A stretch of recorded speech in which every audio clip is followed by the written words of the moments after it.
¿Qué es el sufismo y qué no es? Cuando se menciona la palabra sufismo, muchas imágenes aparecen de inmediato en la mente. Derviches girando en silencio, poemas de amor atribuidos a antiguos sabios, música hipnótica, vino simbólico, palabras sobre Dios, éxtasis, unidad.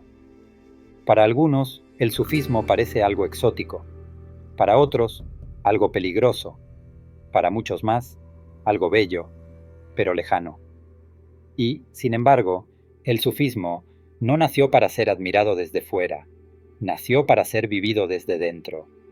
Para comprender qué es el sufismo, primero hay que aclarar qué no es, porque el mayor obstáculo para entenderlo no es la falta de información, sino la acumulación de ideas equivocadas. El sufismo no es una religión nueva, no compite con otras creencias, no pretende reemplazarlas, ni fundar un sistema paralelo. Tampoco es una secta secreta, ni una escuela esotérica reservada a unos pocos iniciados. No es un conjunto de rituales extraños, ni una doctrina cerrada con normas fijas. El sufismo es, ante todo, una experiencia. Una forma de vivir la espiritualidad no como teoría, sino como transformación interior.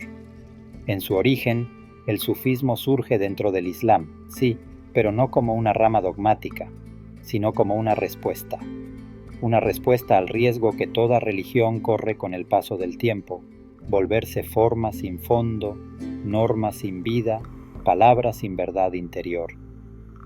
Allí donde la fe se vuelve costumbre, el sufismo aparece como recuerdo.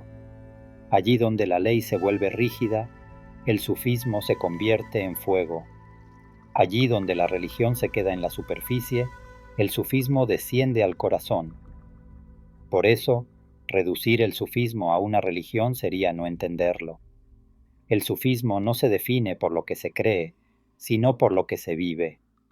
No pregunta, ¿qué piensas de Dios? Pregunta, ¿qué queda de ti cuando te olvidas de ti mismo? Desde esta perspectiva, el sufismo no pertenece solo a una cultura, ni a un tiempo, ni a un lugar. Es una vía interior que ha adoptado un lenguaje concreto, el islámico, pero que apunta a una experiencia universal. Por eso, a lo largo de la historia, muchos han reconocido en el sufismo algo profundamente familiar, incluso sin compartir su contexto religioso. Místicos cristianos, sabios hindúes, monjes budistas y filósofos occidentales han descrito experiencias sorprendentemente similares, usando palabras distintas para nombrar una misma realidad. El sufismo no busca convencer, no intenta demostrar, no discute. El sufismo invita a mirar hacia adentro, a observar el movimiento del ego, a escuchar el silencio detrás del pensamiento, a descubrir que la separación que creemos vivir puede no ser tan real como parece. Uno de los errores más comunes es pensar que el sufismo trata sobre Dios como concepto. Pero el sufismo no se interesa en ideas sobre lo divino, se interesa en la experiencia directa de lo real. Para el sufí, Dios no es una figura lejana ni un objeto de creencia. Es presencia, es intimidad, es aquello que se revela cuando el ruido interior se apaga. Por eso el sufismo no empieza hablando de Dios, empieza hablando del ser humano, empieza observando el ego, el deseo, el miedo, la identidad construida. Empieza mostrando cómo nos perdemos en nombres, roles, historias, expectativas. Y cómo, en ese proceso, olvidamos algo esencial. En el lenguaje sufí, este olvido no es un pecado. Es una desmemoria. No hemos caído, nos hemos distraído. Y el camino sufí no es una escalera hacia el cielo, sino un retorno, un recordar lo que siempre estuvo ahí. Por eso, el sufismo no promete salvación futura, no ofrece recompensas después de la muerte, no amenaza con castigos. Su pregunta es mucho más incómoda y mucho más honesta. ¿Estás realmente vivo ahora? A diferencia de otros caminos espirituales que enfatizan la disciplina, la renuncia o el esfuerzo, el sufismo introduce un elemento desconcertante: el amor. Pero no el amor romántico ni emocional, el amor como fuerza que disuelve al yo. Para el sufí, El amor no es un sentimiento. Es una energía transformadora que quema las falsas identidades hasta que solo queda lo real. Por eso, el lenguaje del sufismo es poético, no porque quiera adornar la verdad, sino porque la verdad que intenta señalar no cabe en conceptos rígidos. La poesía no explica, sugiere, no define, abre, no encierra, libera. Y aquí aparece otro gran malentendido: creer que el sufismo es irracional, que rechaza la razón, que vive en una especie de delirio místico. Nada más lejos. El sufismo no niega la razón, simplemente reconoce su límite. La razón es útil para orientarse en el mundo, pero no para comprender lo absoluto. El problema no es pensar, el problema es creer que pensar es lo único que existe. Desde esta mirada, el sufismo no se opone a la vida cotidiana. No invita a huir del mundo, ni a retirarse a una cueva, ni a abandonar responsabilidades. El verdadero sufí no se reconoce por su apariencia, ni por sus palabras, ni por sus rituales. Se reconoce por su presencia. Puede ser comerciante, artesano, padre, madre, trabajador. Puede vivir en medio del ruido, del mercado, de la ciudad. La diferencia no está en lo que hace, sino en desde dónde lo hace. Por eso, el sufismo no propone una identidad espiritual nueva. Propone el fin de la necesidad de identidad. No dice, conviértete en esto. Dice, deja de fingir lo que no eres. Y quizá esta sea su enseñanza más radical. No hay que añadir nada, no hay que alcanzar nada, no hay que convertirse en alguien especial. Solo hay que soltar. Soltar las imágenes mentales, soltar la necesidad de control, soltar la idea de separación, soltar la historia que creemos ser. El sufismo no es un camino para mejorar el ego, es un camino para atravesarlo. Por eso incomoda, por eso descoloca, por eso no se adapta bien a sistemas rígidos, porque no ofrece seguridad, ofrece verdad. Y la verdad, cuando se vive de verdad, no siempre es cómoda, pero siempre es liberadora. En este primer capítulo no hemos definido el sufismo como una doctrina, porque no lo es. Lo hemos señalado como una dirección, un gesto hacia el interior, un recordatorio de que quizá no estamos tan separados como creemos, de que quizá el amor no es un añadido a la vida, sino su fondo oculto, de que quizá el camino espiritual no consiste en subir, sino en desaparecer lentamente como obstáculo. A partir de aquí, el viaje apenas comienza, porque comprender el sufismo no es entenderlo con la mente, es permitir que algo en nosotros empiece a escucharse a sí mismo. Y ese proceso, una vez iniciado, ya no puede fingirse. Después de comprender que el sufismo no es una doctrina que se aprende, sino una experiencia que se vive, surge una pregunta inevitable.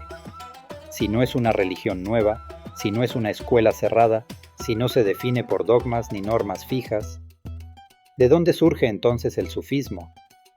¿En qué momento aparece este camino silencioso que parece caminar en dirección contraria al ruido del mundo? Para responder, no hace falta recorrer grandes bibliotecas ni memorizar fechas. Hace falta escuchar el clima interior en el que el sufismo nació. Porque el sufismo no surge como una invención, surge como una respuesta humana a una tensión muy antigua, la distancia entre la forma y el espíritu, entre la palabra y la vivencia, entre la ley y el corazón. Imagina un mundo donde la religión ya está establecida, donde las normas son claras, donde los rituales se cumplen, donde la comunidad tiene estructura, poder, autoridad. Y sin embargo, algo falta. No falta conocimiento, no falta organización, no falta fe exterior, falta intimidad, falta presencia, falta fuego interior. En ese contexto, el sufismo aparece como una llamada silenciosa, no como rebelión abierta, sino como retirada interior. Los primeros sufíes no se separaron del mundo por desprecio, sino por lucidez. Percibieron que la espiritualidad podía convertirse en costumbre y que la costumbre, con el tiempo, podía vaciarse de vida. Por eso, eligieron la simplicidad, no como ideal moral, sino como necesidad interior.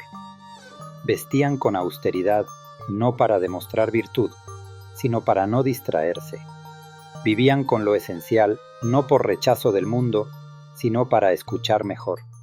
Aquí aparece uno de los grandes símbolos del sufismo naciente, el desierto.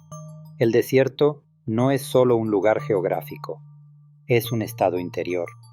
El desierto es donde no hay apoyos externos, donde no hay ruido, donde no hay máscaras que sostener. En el desierto no puedes esconderte, no puedes fingir, no puedes huir de ti mismo. Por eso, tantas tradiciones espirituales nacen o se purifican en el desierto. No porque sea un lugar sagrado en sí, sino porque te deja solo contigo. Los primeros sufíes comprendieron algo esencial. Si quieres encontrar lo real, debes atravesar primero lo falso. Y lo falso no está fuera. Está en las capas de identidad que hemos construido para sobrevivir, para pertenecer, para ser aceptados. El origen del sufismo no está en una institución, sino en una incomodidad interior. Una incomodidad que surge cuando la fe deja de ser experiencia y se convierte en repetición. Cuando las palabras sagradas ya no transforman. Cuando el rito se cumple, pero el corazón permanece intacto. El sufí no huye de la religión, huye de la superficialidad. Y esto es importante entenderlo bien. El sufismo no nace contra nada, nace a favor de la profundidad, no destruye formas, las atraviesa, no niega la ley, la trasciende desde dentro. Por eso el sufismo no se impone, no recluta, no convence. El sufí no dice, tú estás equivocado. Dice, en silencio, ven y mira.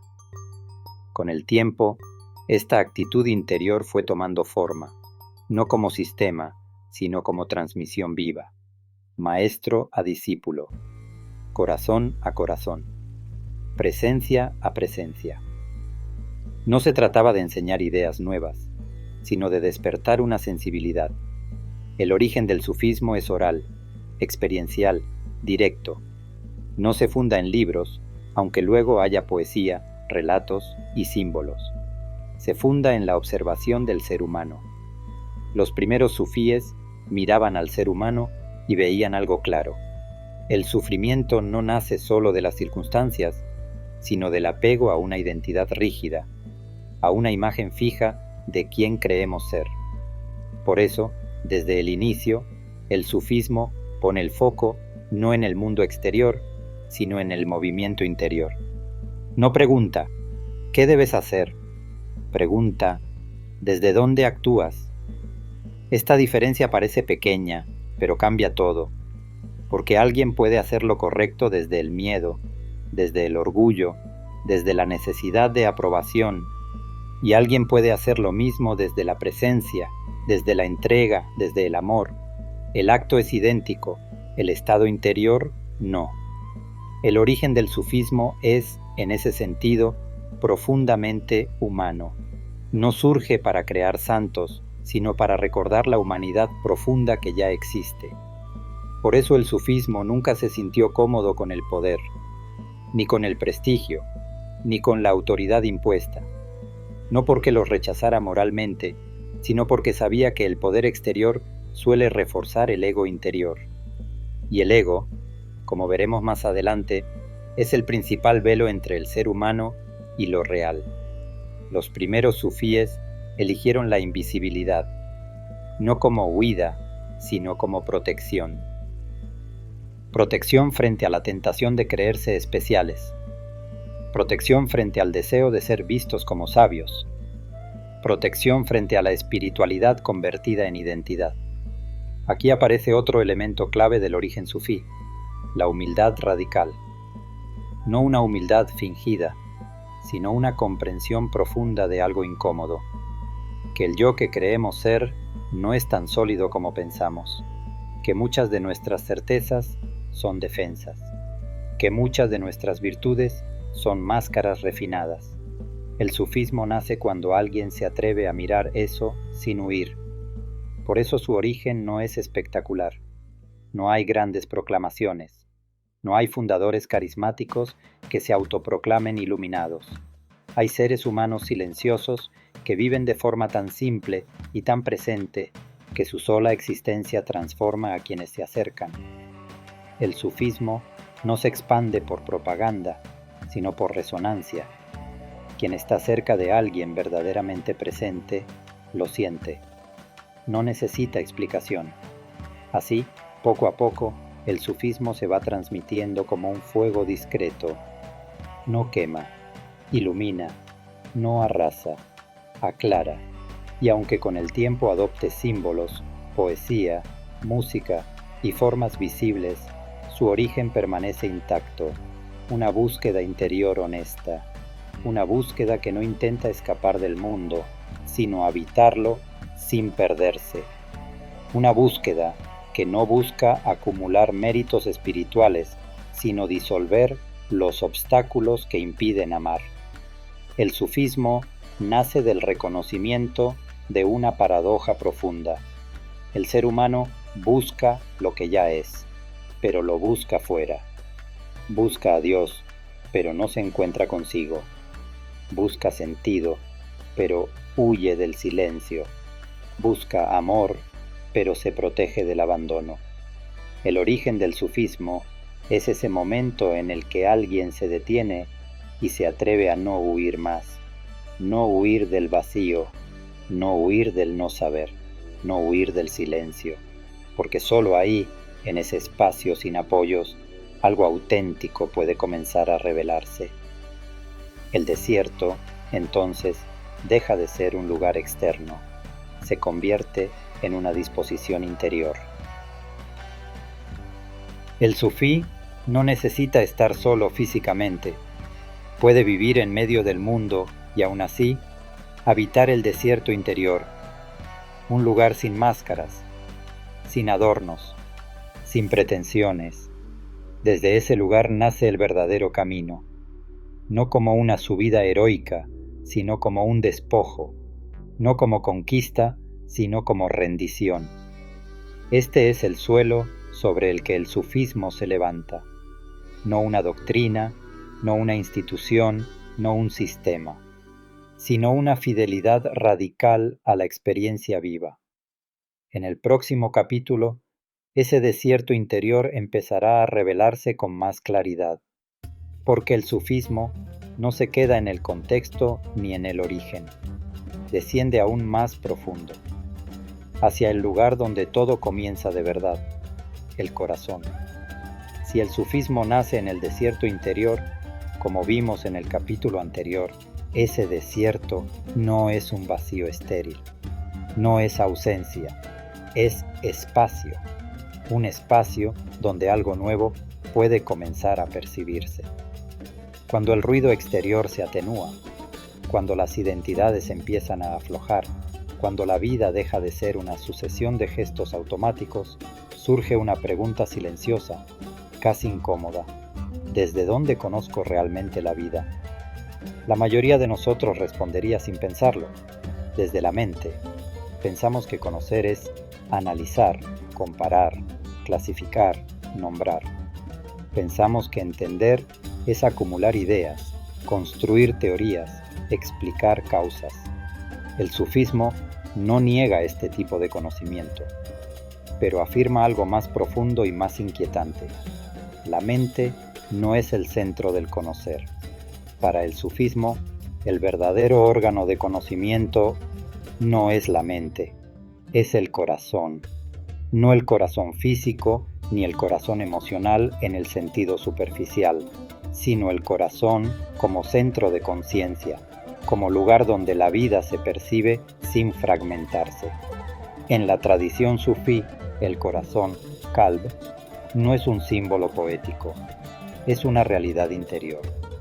El corazón es aquello que puede percibir la verdad sin dividirla en conceptos, es aquello que puede reconocer sin poseer, comprender sin reducir, sentir sin apropiarse.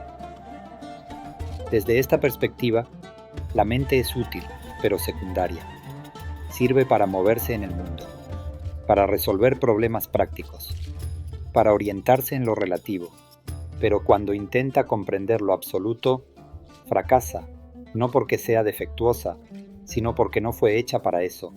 El corazón, en cambio, no funciona por análisis, funciona por presencia, no compara, no juzga, no fragmenta.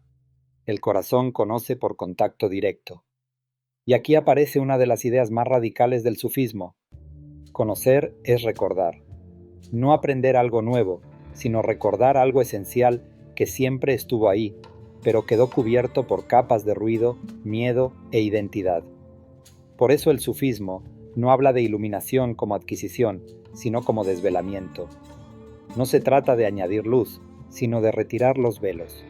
El corazón, para el sufí, es ese lugar donde la realidad se refleja sin distorsión.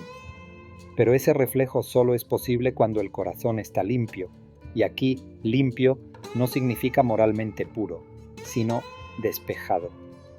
Despejado de obsesiones, de deseos compulsivos, de miedos repetidos, de historias que el yo se cuenta para sostenerse. El corazón no puede percibir mientras está ocupado defendiéndose. Por eso el trabajo sufí no empieza acumulando conocimientos, sino observando qué impide sentir. La mente pregunta, ¿qué es esto? El corazón pregunta, ¿qué me separa de esto? Esa diferencia lo cambia todo. En el capítulo anterior vimos cómo el sufismo surge como una retirada interior frente a la superficialidad. Ahora vemos que esa retirada no es pasiva, es una atención radical. El sufí no se retira del mundo para ignorarlo, se retira para ver con mayor claridad, y esa claridad no se alcanza pensando más, sino escuchando mejor. Escuchar no solo sonidos, sino estados internos. Movimientos sutiles, reacciones automáticas. El corazón escucha donde la mente interrumpe. Por eso, en el sufismo, el silencio no es ausencia de palabras, es disponibilidad interior. Un corazón lleno de ruido no puede conocer. Un corazón reactivo no puede ver. Un corazón herido se protege y al protegerse se cierra. El camino sufí no condena esto, lo comprende. Sabe que el ser humano se defiende porque teme desaparecer, teme perder su identidad, teme no ser nadie. Pero aquí aparece una verdad incómoda. Mientras el yo se aferra a su historia, el corazón permanece velado. El corazón no puede coexistir con la obsesión por la imagen personal. No porque sea frágil, sino porque es transparente, y la transparencia asusta a quien necesita control. Por eso el sufismo insiste tanto en la sinceridad interior, no como virtud moral, sino como condición de posibilidad para conocer. No se puede conocer la verdad fingiendo. No se puede sentir lo real protegiéndose constantemente. No se puede amar desde el miedo. El corazón conoce cuando se atreve a quedar expuesto. Esto no significa volverse ingenuo, significa volverse presente. El corazón no es débil, es profundamente fuerte, porque no necesita defender una identidad fija. La mente busca seguridad, el corazón busca verdad. Y la verdad, a diferencia de la seguridad, no se puede garantizar. Por eso el camino del corazón no es cómodo, pero es real. En el sufismo, este conocimiento del corazón no se enseña como teoría, se cultiva como estado. No se trata de creer que el corazón conoce, sino de experimentarlo. Y esa experiencia comienza cuando el ser humano deja de vivir exclusivamente en la cabeza. La vida moderna nos empuja constantemente hacia la mente. Decidir, evaluar, comparar, optimizar. Todo eso tiene su lugar, pero cuando se vuelve absoluto, algo se pierde. se pierde la capacidad de sentir sin interpretar, de escuchar sin responder, de estar sin hacer. El sufismo no rechaza la vida activa, pero recuerda que sin corazón, la acción se vuelve mecánica. Una vida sin corazón puede ser eficiente, pero está vacía. Por eso, el sufismo no pregunta, ¿qué lograste? Pregunta, ¿desde dónde viviste? El corazón es el lugar donde la vida se vuelve íntima, donde deja de ser un escenario que hay que controlar y se convierte en una experiencia que se habita. Y aquí aparece una distinción esencial. El corazón no es emoción desbordada. Muchas veces se confunde el camino del corazón con sentimentalismo, pero el sufismo distingue claramente entre emoción y corazón. La emoción es reactiva, viene y va, depende de estímulos. El corazón es estable, no se agita con facilidad, no necesita dramatizar. Un corazón abierto no es un corazón caótico, es un corazón enraizado en la presencia, en la aceptación, en la escucha profunda. Desde ese lugar, el conocimiento ya no es acumulación, sino reconocimiento. Reconocer la unidad donde antes se veía separación. Reconocer el silencio detrás del ruido. Reconocer la vida incluso en lo que duele. Por eso el sufismo no busca escapar del sufrimiento, busca comprenderlo desde el corazón, no para justificarlo, sino para no añadirle capas innecesarias. El corazón no elimina el dolor, pero evita que el dolor se convierta en identidad, y esto es crucial. El corazón no dice, esto no debería ser, dice, esto es. Desde ahí, algo se relaja. El sufrimiento se vuelve experiencia, no historia. Sensación, no definición del yo. Este modo de conocer transforma la relación con la vida. Ya no se vive para alcanzar un estado ideal. Se vive para estar presente en lo que es. Y esa presencia, paradójicamente, es lo que permite el cambio verdadero. El corazón no fuerza la transformación, la permite. Por eso el sufismo no propone técnicas agresivas para despertar. No busca experiencias extremas. No persigue estados alterados como fin. Busca algo mucho más sencillo y mucho más difícil: permanecer. Permanecer con lo que aparece, con el miedo, con la confusión, con el deseo, con el vacío. El corazón se fortalece en la permanencia, no huyendo, no explicando, no distrayéndose, simplemente quedándose.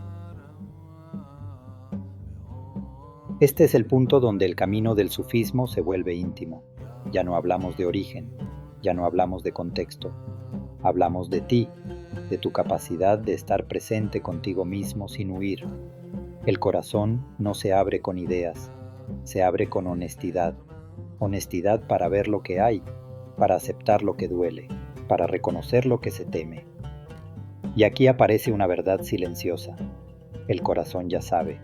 No necesita que lo convenzan, solo necesita que lo dejen sentir.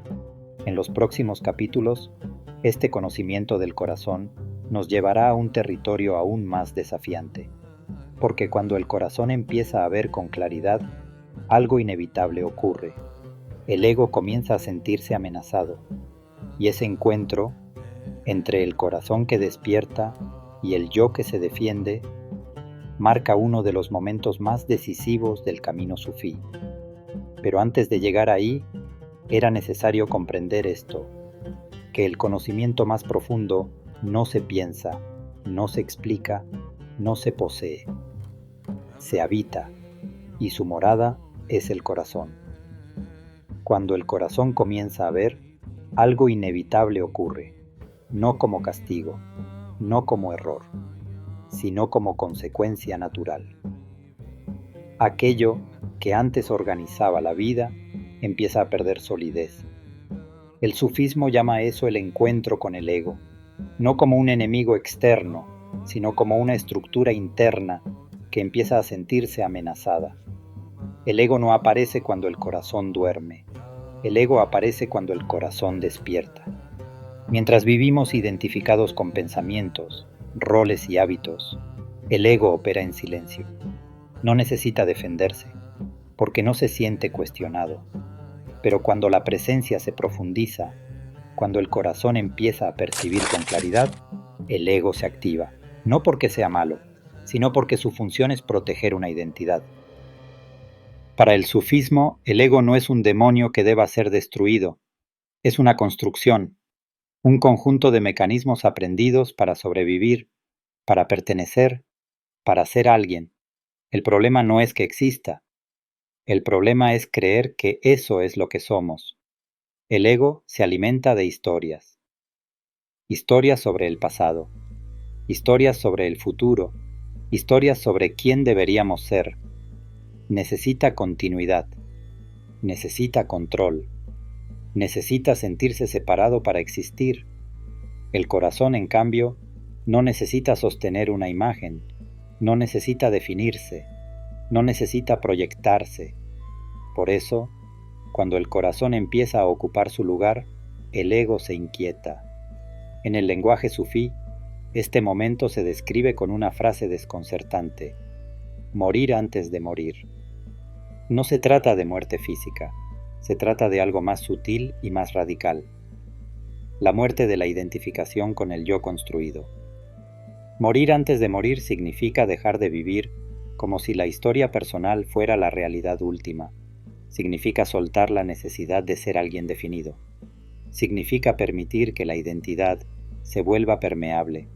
Para el ego, esto es insoportable, porque el ego cree que si se afloja, todo se derrumba. Pero el sufismo descubre algo paradójico. Cuando el ego se relaja, la vida no se pierde, se ensancha. La muerte de la que habla el sufismo no es aniquilación, es desapropiación. Dejar de apropiarse de pensamientos, de emociones, de roles, de logros, de fracasos. No decir yo soy esto, sino ver cómo eso aparece y desaparece. El ego vive de la apropiación, el corazón vive de la presencia. Por eso el ego no puede conocer la paz. Puede experimentar alivio temporal, pero no reposo. Siempre está en tensión, siempre anticipando, siempre defendiendo. El sufrimiento humano, desde la mirada sufí, no nace solo de lo que ocurre, nace del apego a una imagen de sí mismo. Cuando algo amenaza esa imagen, aparece el miedo. Cuando algo la confirma, aparece el orgullo. En ambos casos, el yo queda atrapado. El sufismo no propone luchar contra el ego. Eso solo lo fortalecería.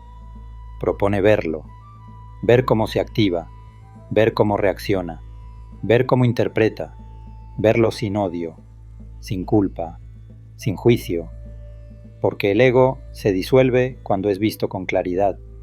No necesita ser combatido, necesita dejar de ser el centro. La muerte antes de morir no ocurre por un acto de voluntad.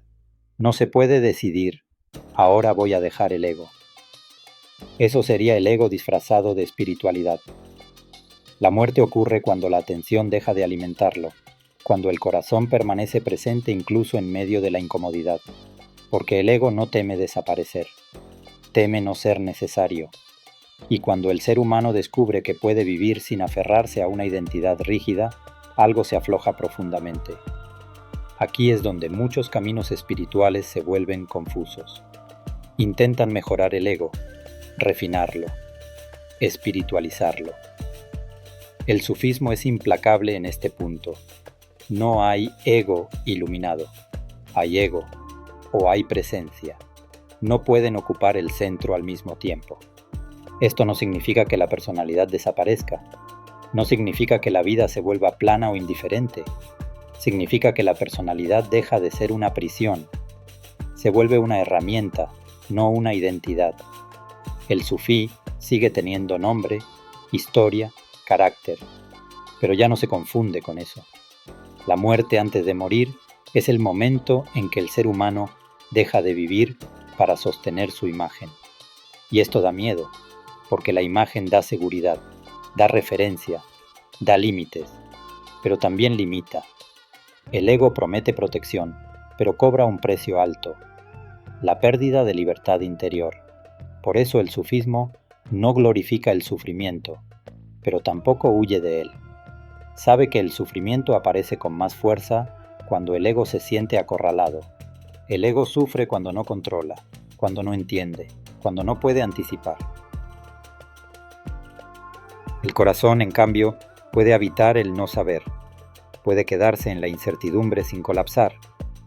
Este es uno de los grandes giros del camino sufí, descubrir que la vulnerabilidad no es debilidad, es apertura, y la apertura permite que algo más profundo sostenga la vida.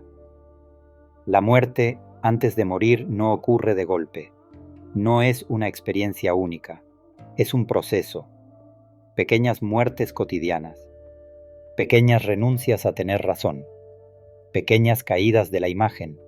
Cada vez que el ego quiere defenderse y no lo hace, algo muere. Cada vez que la necesidad de control se relaja, algo muere. Cada vez que el ser humano se permite no saber quién es, algo muere. Y en cada una de esas muertes, algo se libera.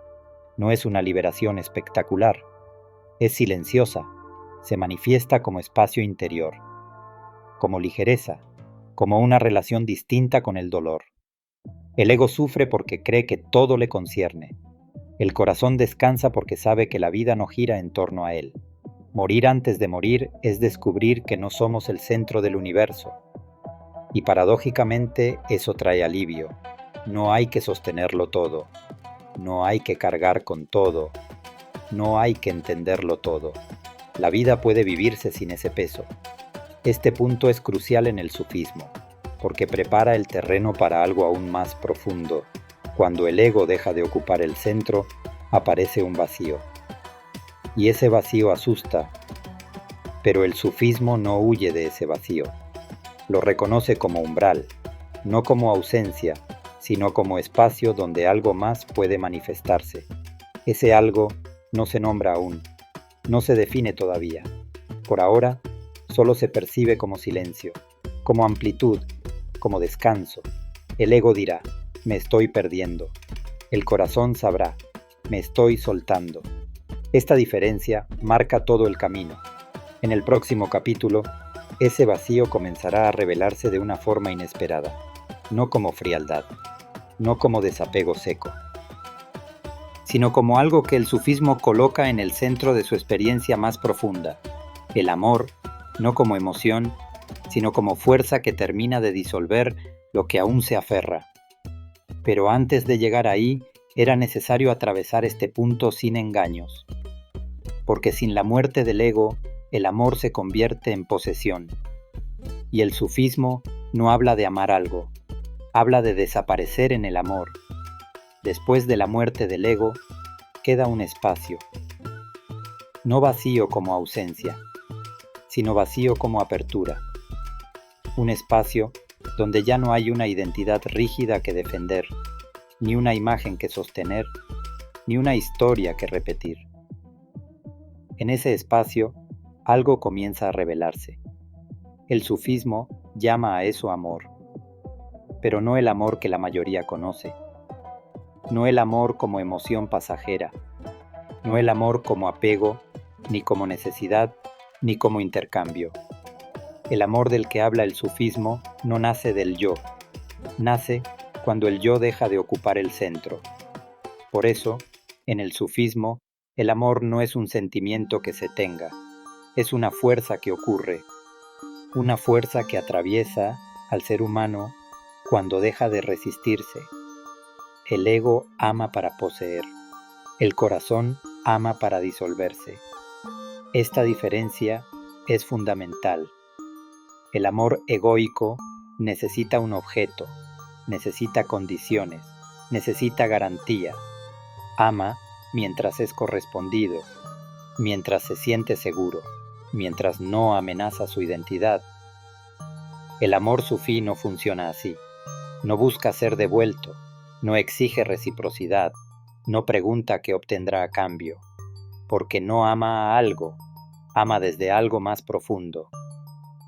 Para el sufismo, el amor no es una relación entre dos, es una experiencia de unidad.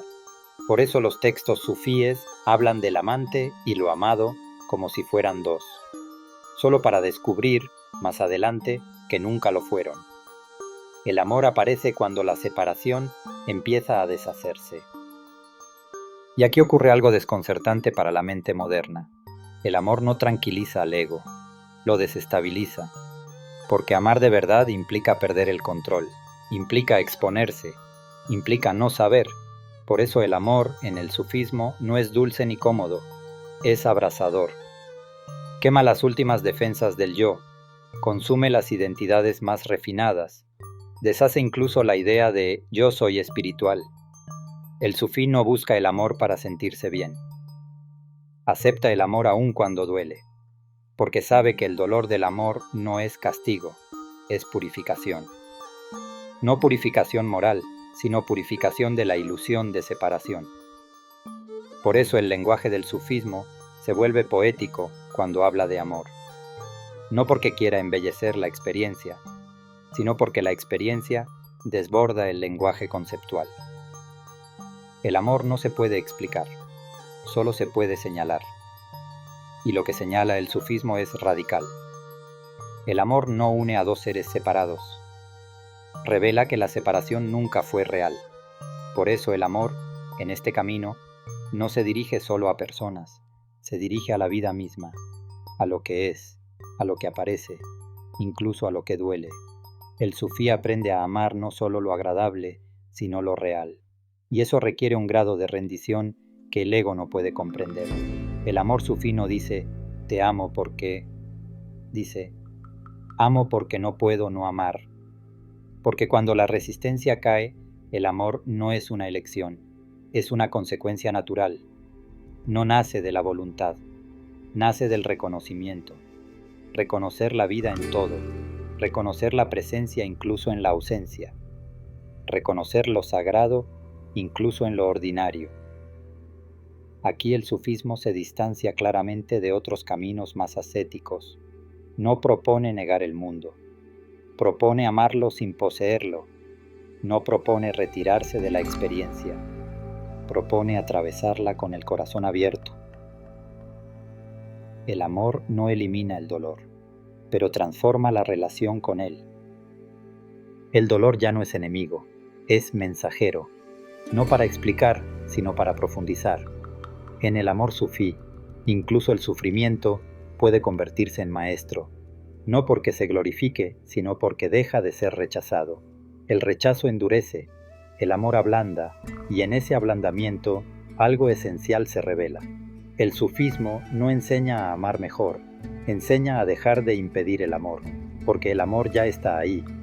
Lo que lo bloquea es el miedo a perderse, el miedo a no ser suficiente, el miedo a desaparecer.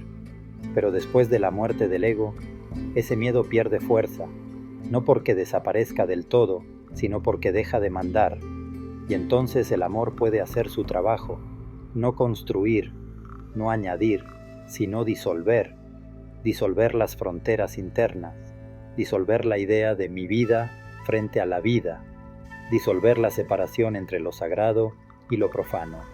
Para el sufí, el amor no se practica, se permite, no se cultiva como una técnica, se libera quitando obstáculos, y el principal obstáculo siempre es el mismo, la necesidad de control. Amar sin controlar es aterrador para el ego, pero liberador para el corazón. Por eso el amor sufí no se puede programar, no se puede forzar, no se puede producir. Ocurre cuando el ser humano deja de resistirse a lo que es. Y aquí aparece una paradoja profunda.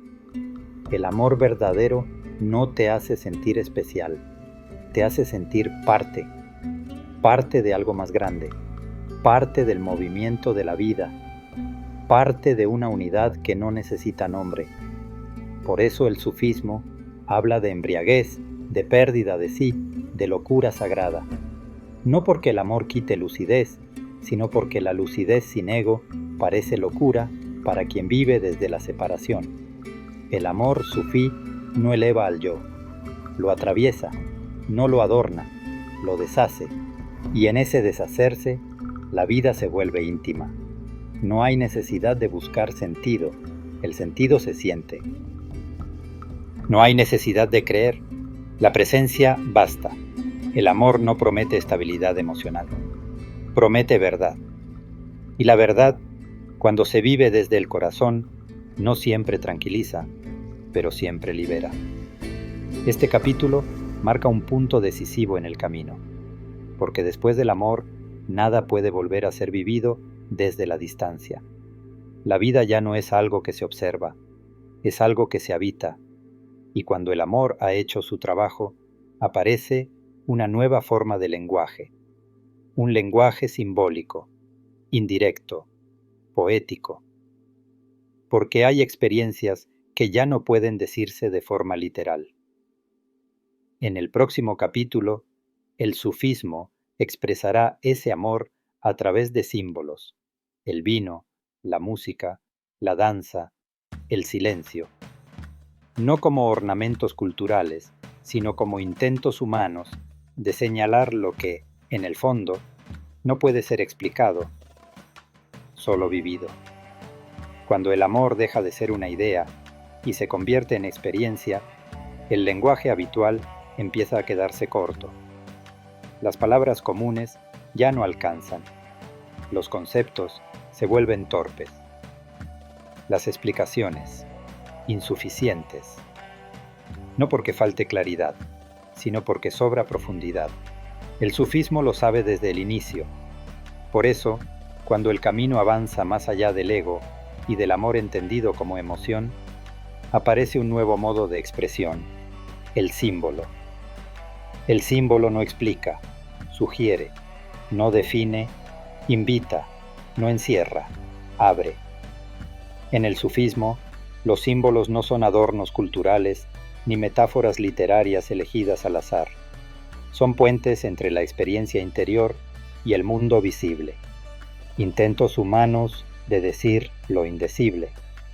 Uno de los símbolos más desconcertantes del sufismo es el vino, no el vino literal, sino la embriaguez espiritual.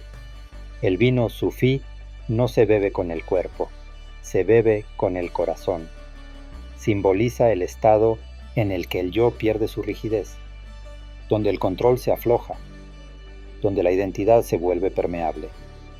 La embriaguez no es confusión, es exceso de presencia. Cuando el amor atraviesa al ser humano, cuando la separación empieza a deshacerse, la conciencia se expande, y esa expansión no siempre es sobria para la mente. Parece exceso, parece locura, pero no es pérdida de lucidez, es lucidez sin fronteras. Por eso los poetas sufíes hablan de copas, tabernas y borrachos, no para provocar, sino para señalar un estado donde el yo ya no dirige. El vino simboliza la experiencia directa que no puede ser controlada ni poseída, solo vivida. Otro símbolo central es la danza. La danza no aparece como espectáculo, sino como rendición del cuerpo.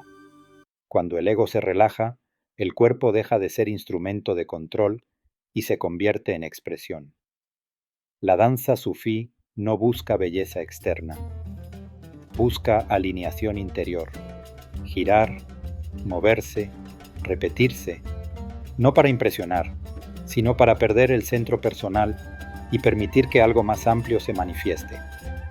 En la danza, el cuerpo deja de obedecer a la mente y empieza a obedecer al ritmo de la vida.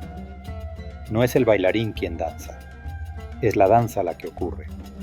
Por eso la danza sufí no es caótica, es profundamente ordenada, un orden que no viene de la voluntad, sino de la entrega. La música cumple una función similar, no como entretenimiento, sino como vibración. El sonido atraviesa donde las palabras no llegan, no necesita traducción, no necesita interpretación. La música toca directamente el corazón porque no se dirige al pensamiento, desarma defensas, afloja tensiones, abre espacios internos. En el sufismo, la música no busca inducir estados artificiales, busca acompañar estados que ya están ocurriendo. Es un lenguaje que habla directamente a la sensibilidad, y cuando la sensibilidad está despierta, la música se vuelve enseñanza, no dice nada, pero transforma. Sin embargo, todos estos símbolos, vino, danza, música, apuntan hacia algo aún más profundo, el silencio. El silencio no como ausencia de sonido, sino como presencia plena. El silencio no es vacío muerto, es espacio vivo. Es el lugar donde el corazón descansa sin necesidad de nombrar. En el silencio, el amor se asienta, la embriaguez se aquieta, la danza se detiene, y lo que queda no es menos intenso, es más real. El silencio es el símbolo final del sufismo porque no simboliza nada. Es. No apunta a otra cosa, no remite a un significado oculto, es presencia desnuda. Por eso el silencio no se enseña, se habita, no se alcanza, se permite. Después de la embriaguez, después del movimiento, después del sonido, el silencio aparece como hogar, no como retirada, sino como integración.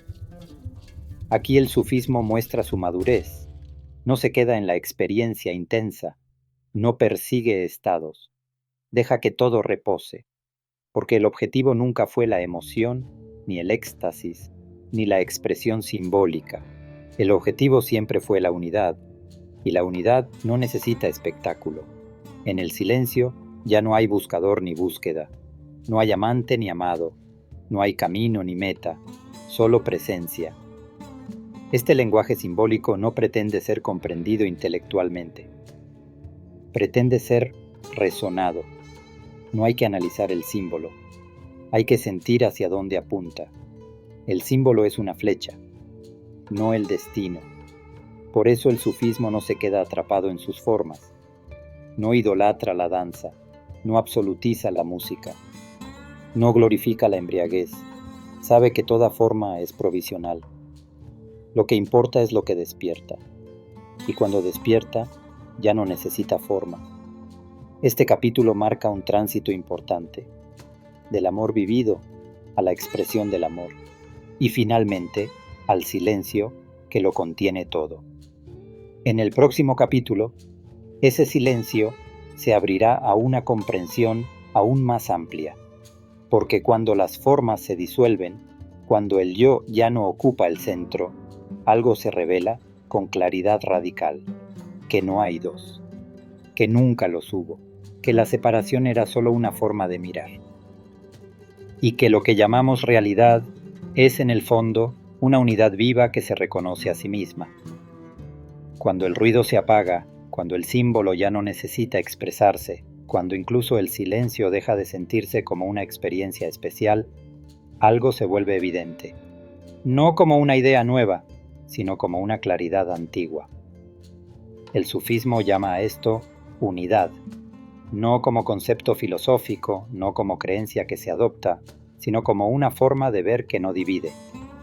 Hasta ahora, el camino nos ha llevado desde la superficie hacia el interior, desde la forma hacia la experiencia, desde el yo hacia el corazón, desde el ego hacia el amor, desde el amor hacia el silencio. En ese silencio, la pregunta cambia. Ya no es ¿quién soy yo?, ni siquiera ¿qué es Dios? La pregunta se disuelve en algo más simple y más radical. ¿Hay realmente dos?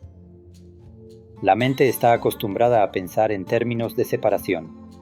Sujeto y objeto, yo y mundo, interior y exterior, sagrado y profano. Esta forma de percibir es útil para orientarse, pero no es definitiva. El sufismo no niega la experiencia de separación, niega su absolutización. La separación existe como forma de percepción, no como verdad última. Cuando el corazón despierta plenamente, cuando el ego ha dejado de reclamar el centro, cuando el silencio ya no es buscado sino habitado, se revela algo simple y perturbador.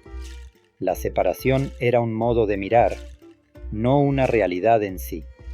La unidad no aparece como una experiencia extraordinaria, aparece como lo que siempre estuvo ahí, pero era pasado por alto.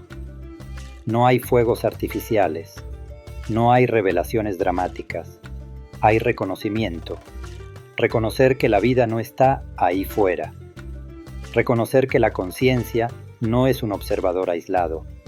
Reconocer que lo que llamamos yo es un movimiento dentro de algo más amplio. El sufismo no dice que el mundo sea una ilusión que deba negarse. Dice que la forma en que lo fragmentamos es ilusoria. La unidad no elimina la diversidad, la contiene. No borra las diferencias, las integra sin convertirlas en fronteras. Desde esta mirada, Dios no es un ser separado del mundo, tampoco una entidad lejana que observa desde fuera. Dios es presencia, es realidad misma, es aquello en lo que todo ocurre. Pero incluso esta palabra, Dios, se vuelve delicada aquí, porque el sufismo no quiere crear una nueva imagen mental. Prefiere el silencio, prefiere señalar sin fijar. Por eso muchos sufíes hablan de Dios como lo real, no como objeto de creencia, sino como aquello que es antes de que la mente lo divida. En esta experiencia de unidad, algo cambia de forma irreversible. La vida ya no se vive como confrontación. No hay un yo luchando contra un mundo hostil. No hay una conciencia aislada intentando salvarse. Hay participación. La vida se vive desde dentro de la vida. Esto no significa pasividad, no significa indiferencia, no significa que todo dé igual. Significa que la acción ya no nace de la defensa del yo, sino de la inteligencia del todo. El sufismo no busca que el individuo desaparezca físicamente, busca que deje de creerse separado, y cuando eso ocurre, la identidad se vuelve flexible, se puede actuar sin endurecerse, sentir sin poseer, amar sin apropiarse. La unidad no aplasta al individuo, lo libera de la carga de sostenerse solo. Uno de los grandes malentendidos es creer que esta visión conduce al desapego frío. Pero ocurre lo contrario. Cuando la separación cae, la sensibilidad aumenta. El dolor ajeno ya no es ajeno, la alegría ya no es ajena, la vida se vuelve íntima, no porque se confunda todo, sino porque se reconoce una misma corriente en todas las formas. Esta unidad no se alcanza, se reconoce. Y ese reconocimiento no depende del esfuerzo, depende del dejar de resistirse. La mente quiere comprender la unidad, el corazón la vive. Por eso el sufismo no intenta convencer. Sabe que esta comprensión no se transmite por argumentos, se transmite por presencia. Cuando alguien vive desde la unidad, su forma de estar ya enseña. No necesita explicar que no hay separación. Se percibe, en su manera de escuchar, en su forma de hablar, en su modo de actuar sin imponer. La unidad no se proclama, se encarna. Y aquí aparece una de las consecuencias más profundas de esta visión, la desaparición del conflicto interno. No porque la vida deje de ser desafiante, sino porque el desafío ya no se interpreta como amenaza personal. La resistencia disminuye, la fricción se suaviza, no porque todo sea agradable, sino porque ya no hay alguien luchando contra lo que es. El sufrimiento no desaparece del mundo, pero deja de ser añadido innecesariamente. Gran parte del sufrimiento humano nace de la sensación de estar separados, expuestos, solos frente a una realidad inmensa. La unidad disuelve esa narrativa, no como consuelo, sino como comprensión. No hay nadie separado que deba salvarse. La vida se sostiene a sí misma. Esto no elimina la responsabilidad personal, la transforma. La responsabilidad ya no nace del miedo al castigo, sino del cuidado natural que surge cuando uno se siente parte. Cuando no hay separación, dañar al otro se siente como dañarse. Cuidar se siente como algo natural, no impuesto. La ética del sufismo no es normativa, es orgánica, no se basa en mandamientos. Se basa en sensibilidad. Y la sensibilidad solo aparece cuando la separación se afloja.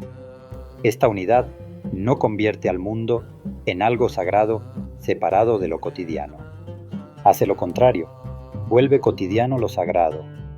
No hay momentos especiales, no hay lugares privilegiados. Todo es expresión de lo real. Comer, trabajar, escuchar, caminar, nada queda fuera. Por eso el sufismo no necesita retirarse del mundo para vivir esta unidad. Puede vivirse en medio del mercado, en la familia, en la dificultad. La unidad no es un estado que se pierde con la acción. Es el fondo desde el cual la acción ocurre. Y aquí el camino se vuelve silencioso de otra manera. Ya no hay búsqueda. No porque se haya encontrado algo, sino porque se ha dejado de buscar fuera. El viaje no termina, pero cambia de dirección. Ya no se va hacia adelante, se habita. Este capítulo marca uno de los puntos más altos del camino sufí, no como culminación espectacular, sino como estabilización. Pero aún queda algo esencial, porque reconocer la unidad no significa saber cómo vivirla en el día a día, no significa que la vida cotidiana deje de presentar desafíos. Por eso, en el próximo capítulo, el sufismo dará un paso decisivo hacia la integración. No se quedará en la comprensión profunda, la llevará al terreno más exigente de todos, la vida cotidiana, con sus vínculos, sus responsabilidades, sus tensiones reales. Porque la unidad, para el sufismo, no se demuestra en el silencio, sino en la forma en que se vive cuando el mundo vuelve a llamar. Reconocer la unidad no es el final del camino, es el inicio de una pregunta más incómoda. Porque comprender no es lo mismo que vivir. Después del silencio, después de la claridad, el mundo vuelve a presentarse, con sus demandas, con sus vínculos, con sus tensiones reales, y entonces surge la prueba definitiva. ¿Cómo se vive desde la unidad en medio de la vida común?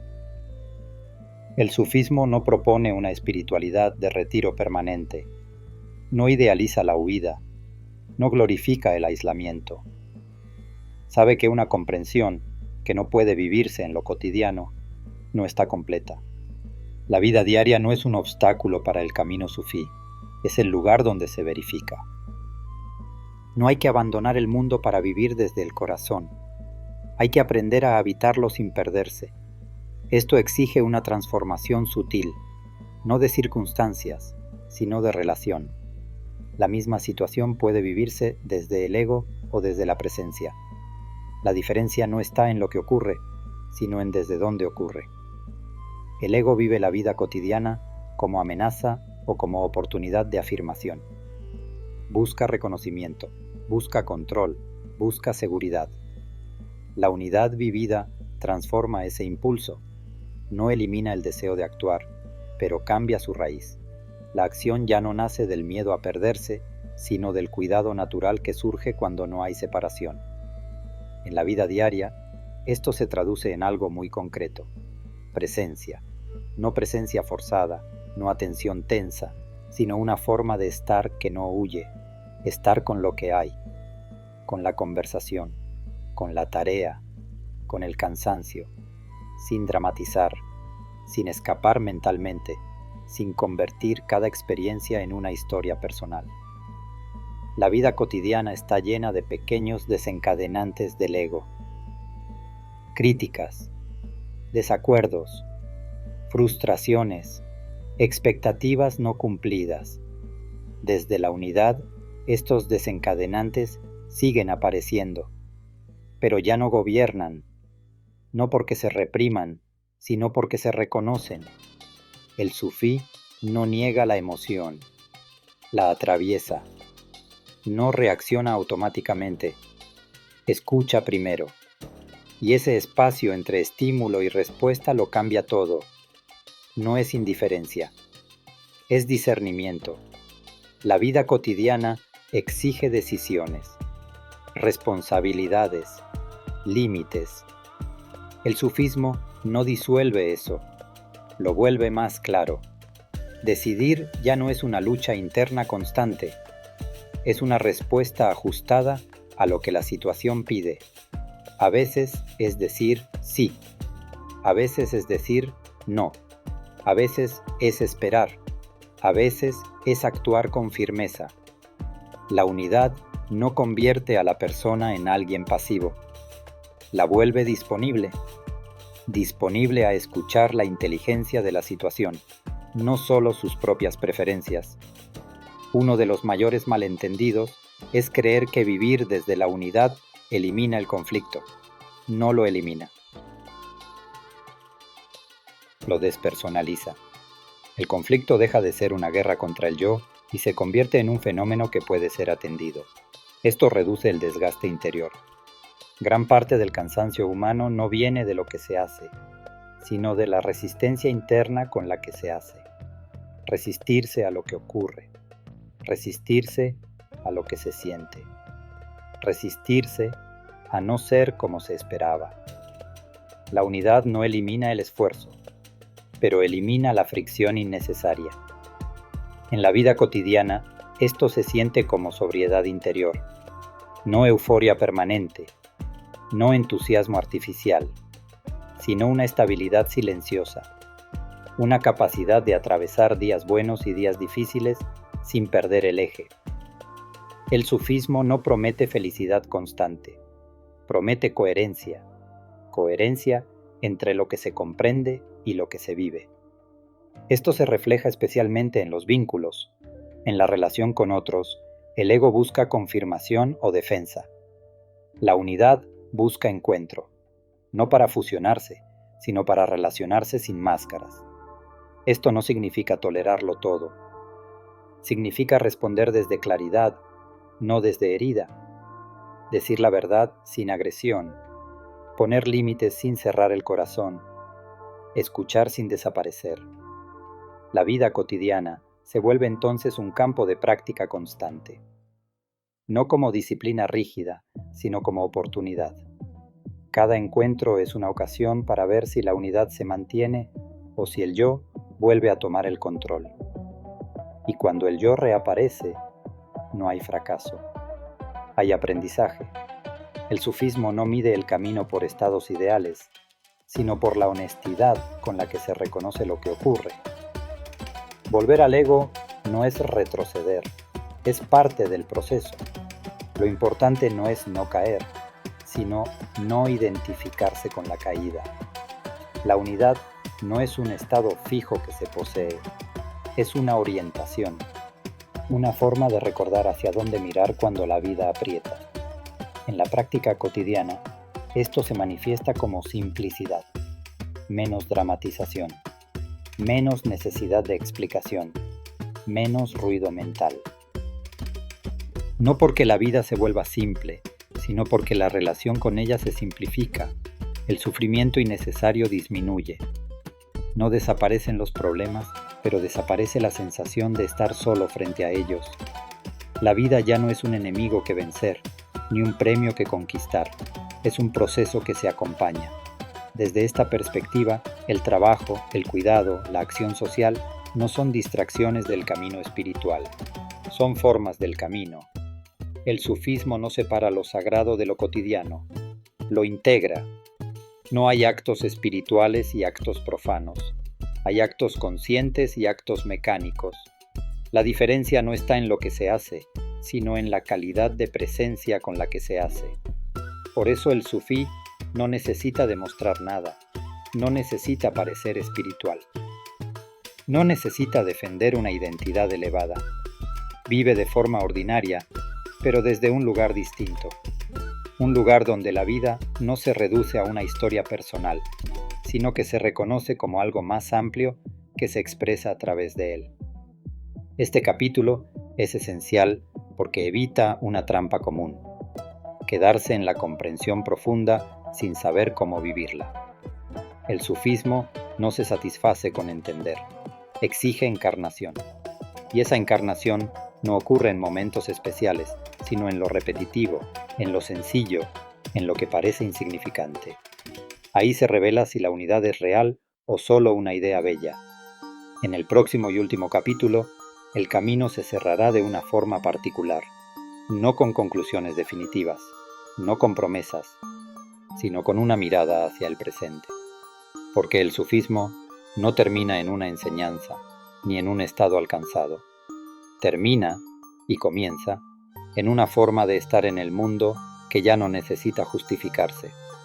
Un camino que no se anuncia, pero se reconoce en la presencia silenciosa de quien ha dejado de buscar afuera lo que siempre estuvo aquí.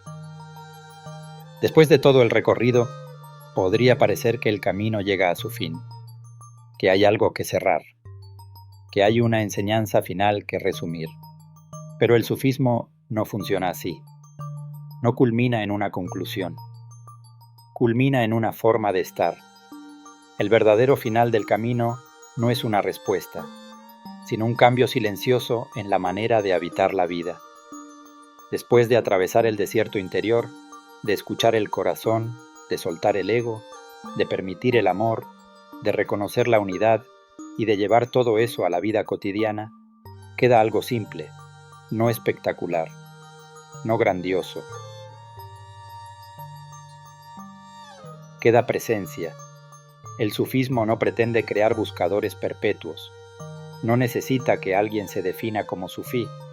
De hecho, desconfía de toda identidad espiritual fija, porque cuando el camino ha cumplido su función, la necesidad de nombrarlo desaparece. El camino del corazón no se proclama, se reconoce en lo ordinario, en la forma de escuchar sin interrumpir, en la manera de atravesar una dificultad sin endurecerse, en la capacidad de estar con lo que es, sin huir ni aferrarse.